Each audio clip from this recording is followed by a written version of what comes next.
Earlier this month, the historic fires destroyed many homes and properties all across Spokane.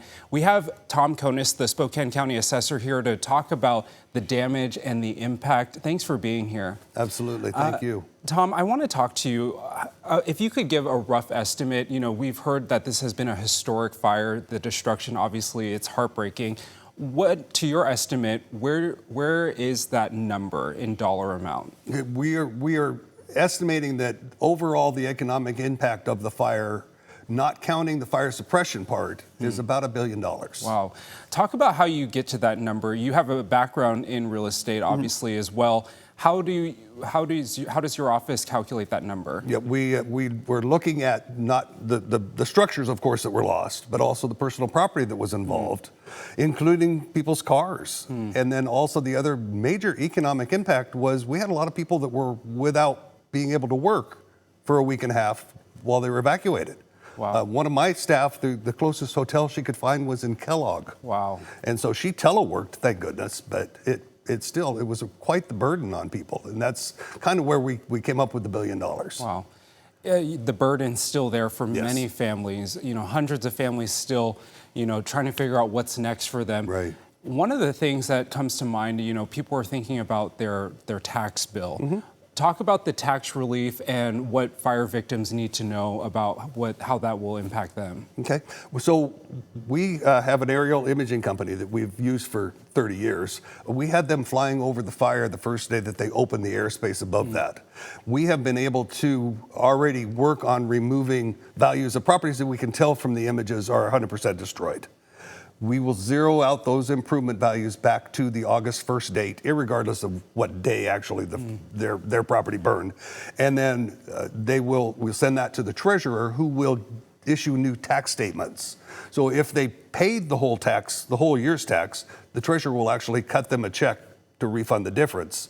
If they only paid the first half, we'll just send out an amended tax statement, typically to your mortgage company. For people who lost everything, what is kind of your office advising them to do from here on out? What kind of programs are out there on the local level, the federal level, for them to take advantage of right now? Yeah, there's still a lot of help out there. Unfortunately, most of it is small dollar amounts. I mean, there's nothing out there that's other than their insurance company that might make them whole. But there are quite a few. I know that the Realtors Association has some stuff. Red Cross has something. It seems like every day you hear another program that's available to help people with more the short-term living expenses. Absolutely. So talk about, you were telling me about each of the different fires. Your office is going to each of those communities. Right. Tell us where you are in the process of assessing that. I know you did the aerial imaging, but now you're going into those communities. Talk about your timeline with that. Again, we can see from the aerial imaging which properties are completely destroyed. The ones that are taking us a little longer are the ones that are partially or maybe partially damaged. One of my employees has a house. The fire came right up to her house. The house looks fine from the street, except her vinyl windows melted. And so she's going to have all new windows put in.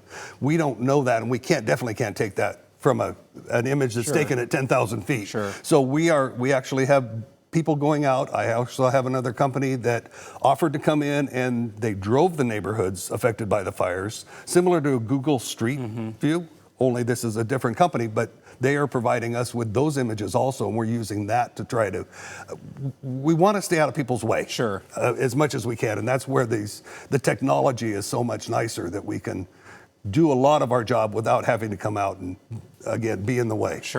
So if folks have more questions or they want to maybe dispute something, how are they able to get in touch with the county assessor's office and talk through those things? You bet. There's two different ways, of course. One would be through our website, SpokaneCounty.gov/assessor, and it'll get right to us. Or our direct line is 509-477-3698. All right. Mr. Konis, is there anything else you want to add? No, I just truly, like everyone else, feel sorry for these poor folks that are affected by this. All right. Thanks for being here. You bet.